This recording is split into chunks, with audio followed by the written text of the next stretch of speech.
Panorama group, जो सोचता है वो करता है। आपके अपने सपनों का आशियाना। नमस्कार, भारत लाइव का खास कार्यक्रम महाभारत 2024 देख रहे हैं आप, और इस पे हम चर्चा कर रहे हैं लोकसभा चुनाव के। जिस तरीके से सारी सीटों पर, आपको बता दें, हमने पहले चरण की 4 सीटों पर चर्चा कर चुके हैं, अब दूसरे चरण की सीटों पर करेंगे। नामांकन खत्म हो चुके हैं। पहले हम चर्चा कर रहे हैं बांका की। आज हम बाबा से जानेंगे कि बांका का समीकरण क्या है और हार जीत का फैक्टर क्या कुछ होगा। सर, सबसे पहले बांका का समीकरण क्या है? देखिए, सबसे पहली बात है कि हम लोगों ने पहले चरण और दूसरे चरण के जो चुनाव होने हैं, जिनमें मतदान की तिथियां तय हैं और चुनाव प्रचार शुरू हो चुका है, नामांकन की प्रक्रिया जैसा कि आपने बताया भी कि समाप्त हो चुका है। इसमें भागलपुर की चर्चा हम कर चुके थे जी। हम बांका की चर्चा करेंगे, चूँकि किशनगंज की और कटिहार की भी चर्चा हमने कर दिया था। तो जो बचे हुए जो क्षेत्र हैं, हम उसकी चर्चा पर आए हैं, जिसमें एक बांका बचा हुआ था। और बांका बचा हुआ था इसलिए बांका बचा हुआ था कि बांका अपने आप में एक अलग तरह का, इन 40 जो लोकसभा सीटें हैं उनमें से एक अलग अपना महत्व रखता है। दूसरे चरण में यहाँ चुनाव होने हैं, 26 अप्रैल को यहाँ मतदान होगा, लेकिन यहाँ की लड़ाई 2 धुरियों में बटी हुई है जी। अगर लालू प्रसाद के राजनीतिक जो उनका औरा है उसमें अगर बैठा करके देखें तो यहाँ लड़ाई अगड़ा बनाम पिछड़ा है जी। जिसमें दलित, महादलित, अति पिछड़ा मिल करके इस जीत हार को पक्ष में और विपक्ष में लेकर के जाते हैं। बांका में राजपूत और यादव, ये 2 ऐसे समाज हैं जो निर्णायक भूमिका में रहते हैं। तो निश्चित रूप से आप समझ रही हैं कि जब राजपूत और यादव की बात हम कर रहे हैं तो यादवों के साथ मुसलमान भी जुड़ जाएंगे, क्योंकि MOI समीकरण का मतलब यही कहा जाता है। बाकी राजपूत की बात जैसे शुरू करते हैं आप, तो वहाँ ब्राह्मण भी जुड़ जाएंगे, भूमिहार भी कमोबेश जुड़ने की मजबूरी हो जाएगी, क्योंकि अगड़े पिछड़े की जब बात होगी तो निश्चित रूप से सवर्ण एक तरफ आएंगे। यहाँ सबसे बड़ी बात यह है कि जो चुनाव होता रहा है उसमें यादव समाज के लोग जीतते रहे हैं। जब से ये अस्तित्व में आया है, उस अस्तित्व में आने के बाद 1957 के बाद जब 1950 में अपना संविधान लागू हुआ, उसके बाद 52 में चुनाव हुआ, 5 साल के बाद ये अस्तित्व में आया। भागलपुर का ये हिस्सा हुआ करता था। कई कारणों से बांका जाना जाता है।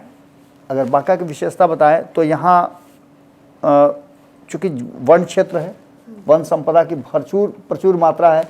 एक से एक जो चीज़ें आपने सुनी होगी वो सारी चीज़ें यहाँ मिलती हैं। यहाँ महुआ के पेड़ बहुत ज़्यादा हैं। आप जब इस रास्ते से गुजरिएगा तो आपको सोंधा खुशबू नज़र आएगा। कभी रात में उस रास्ते से गुजरिएगा तो इतना ही नहीं, वहाँ साल के बड़े बड़े वृक्ष हैं। अगर प्राकृतिक दृष्टि से देखें तो अवनाश, आनस, केंदू का पत्ता है। केंदू पत्ता आप देखिए ना, बड़ा बड़ा पत्ता होता है। उस क्षेत्र से गुजरिएगा तो आपको महुआ का सुगंध अलग तरह का मिलेगा। अभी तो सीजन चल रहा है। इसके अलावा आपको बता दें कि यहाँ पशु पक्षियों के लिए भी बहुत अच्छा माहौल है। एक से एक चीज़ यहाँ, जंगली बत्तख देखने को मिलेगा आपको, और भी कई तरह के जीव जंतु यहाँ देखने को मिलेंगे। यहाँ चील मिलेगा, बटेर मिलेगा। इस क्षेत्र के लोग शिकार करने के लिए भी जाते हैं छुप छुप करके, क्योंकि शिकार पर पाबंदी है, इसलिए छुप छुप के लोग शिकार करने भी जाते हैं।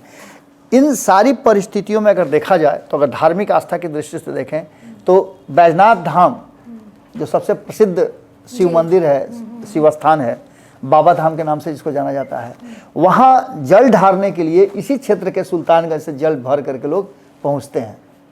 भागलपुर और बांका 2 अलग अलग जिला जरूर हैं, लेकिन दोनों के क्षेत्र आपस में सटे हुए हैं। इसके साथ साथ झारखंड के साथ भी इसका क्षेत्र सटा हुआ है, इसलिए आप समझ सकते हैं कि ST के लोग भी इस क्षेत्र से अपना संबंध, रिश्ता नाता रखते होंगे। इस क्षेत्र की सबसे बड़ी बात यह है कि यहाँ जो मतदाताओं का संख्या है वो लगभग 17 लाख के आसपास है। 1 लाख के आसपास महिला और पुरुषों में अंतर है। अगर पिछले चुनाव 2019 की बात करें तो 2019 में लगभग 4.75 4,75,000 के आसपास वोट जीतने वाले गिरधारी यादव को मिला था, और अंतर लगभग 2 लाख के आसपास का था हार जीत का। जयप्रकाश यादव जो कि उस क्षेत्र से सांसद भी रहे हैं, मंत्री भी रहे हैं, उनका 2.77 2,77,000, यानी आप समझ लीजिए कि 2 लाख के आसपास जो है वो जीत हार का आंकड़ा था। इस बार फिर से गिरधारी यादव बनाम जयप्रकाश यादव होने जा रहा है। लेकिन इसमें एक बड़ा ट्विस्ट है जिसकी चर्चा हमने शुरू में की है कि बांका जो चुनाव क्षेत्र है, बांका चुनाव क्षेत्र ये इस बार प्रमाणित करने जा रहा है कि यहाँ परिवार वर्सेस पार्टी ये जो होने वाला है इसमें किसका क्या होगा। इसके पीछे का कारण है कि जयप्रकाश यादव की बात कर लें या फिर यहाँ अन्य लोगों की बात कर लें, बेलहर से विधायक हैं मनोज यादव, उन कई खंडों में वो बटे हुए हैं। उनके परिवार के लोग भाजपा में भी हैं, उनके परिवार के लोग राजद में भी हैं, उनके परिवार के लोग अलग अलग दलों में कांग्रेस में भी हैं। तो एक ही परिवार में 3-3 झंडा आपको मिलेगा, जिसमें से राष्ट्रीय जनता दल के भी लोग हैं, कांग्रेस के भी लोग हैं। यानी महागठबंधन और एनडीए का अगर कहीं संयोग देखना हो, गंगा जमुना अगर तहजीब देखना हो तो इनके परिवार में देखने को मिलेगा। इनके जो पिता रहे हैं जनार्दन यादव, वो पूर्व में वहाँ से सांसद भी रहे हैं। तो ऐसी स्थिति में ये परिवार जो है कई खेमे में बटा हुआ है। इसके साथ साथ आपको बता दें कि वर्तमान में जो भवन निर्माण मंत्री हैं जदयू कोटे के, आपने देखा भी होगा कि जदयू को लेकर के, और जदयू में 2-2 मंत्रियों के पुत्र और पुत्री चुनाव भी लड़ रहे हैं, जिसकी चर्चा भी खूब हो रही है समस्तीपुर की। लेकिन यहाँ जो है भवन निर्माण मंत्री हैं जयंत राज, उनके चचेरे भाई जो हैं सौरभ सुमन, वो भारतीय जनता पार्टी से जुड़े हुए हैं, तो वो भारतीय जनता पार्टी के लिए मांग रहे हैं। हालांकि दोनों एक ही गठबंधन में हैं, इसलिए बहुत ज़्यादा समस्या नहीं है। लेकिन हम बात कर रहे थे मनोज यादव की और उनके पिता जनार्दन यादव की, तो उन्हीं के परिवार से एक शख्स कटिहार में डेरा डाले हुए हैं दुलाल चंद गोस्वामी को जिताने के लिए। ये सारी प्रक्रिया और सारी रिश्तेदारी कहीं ना कहीं एक बात की तरफ इशारा कर रही है कि यहाँ परिवारवाद पर पार्टी कितना भारी होगा। एक और आपको इसमें बात बता दें कि जहाँ एक तरफ आप संविधान की बात करती हैं तो पूर्णिया में आपको देखने को मिला होगा, जो बांका में भी देखने को मिल सकता है। पूर्णिया में पप्पू यादव की पत्नी खुद पप्पू यादव के खिलाफ लोगों से अपील कर रही हैं कि इनको वोट मत दीजिए, हमारे कैंडिडेट को वोट दीजिए। तो इसका मतलब आप समझ रहे हैं कि पार्टी और परिवार के बीच में सामंजस्य बिठाने की जो कोशिश चल रही है, उस कोशिश में बहुत सारी चीज़ें जो है वो देखने को मिल रही हैं। हमने बैजनाथ धाम की चर्चा किया था, इसके अलावे आपको बता दें कि इसमें और भी कई ऐसे धार्मिक पौराणिक ऐतिहासिक स्थल हैं, जिसमें से ज्येष्ठ गौरानाथ मंदिर शिव मंदिर है। इस मंदिर पर भी आपको पता है कि पर्वत के ऊपर में है, वहाँ एक तालाब है जिस तालाब की खूब चर्चा होती है, पक्षी वहाँ आते हैं, हमने पक्षियों के पहले ही बताया। इसके अलावा भगवान विष्णु और माँ लक्ष्मी की एक भव्य मंदिर वहाँ है, जहाँ लोग कहते हैं कि वहाँ जाने के बाद आपकी मनोकामना पूरी होती है। इस तरह की आस्थाओं से जुड़ा हुआ है। तो वहीं चुटिया गांव में चुटेश्वर नाथ मंदिर भी है, वो भी काफ़ी फेमस है। सबसे बड़ी बात है कि यहाँ के पहाड़ों में अभी भी जो भयंकर युद्ध हुआ करते थे, उन युद्ध में रथ का जो प्रयोग किया जाता था, उस रथ के पहिया का निशान अभी भी है। तो आप समझ सकते हैं कि ये कितना ज़्यादा चर्च ऐतिहासिक है। बात करें यहाँ जातीय समीकरण की, तो जातीय समीकरण में आपको बता दें कि यहाँ राजपूत और यादव, जैसा कि मैंने पहले भी बताया आपको कि इस जो 17 लाख वोटर हैं, इन 17 लाख में इन दोनों की संख्या अधिक है।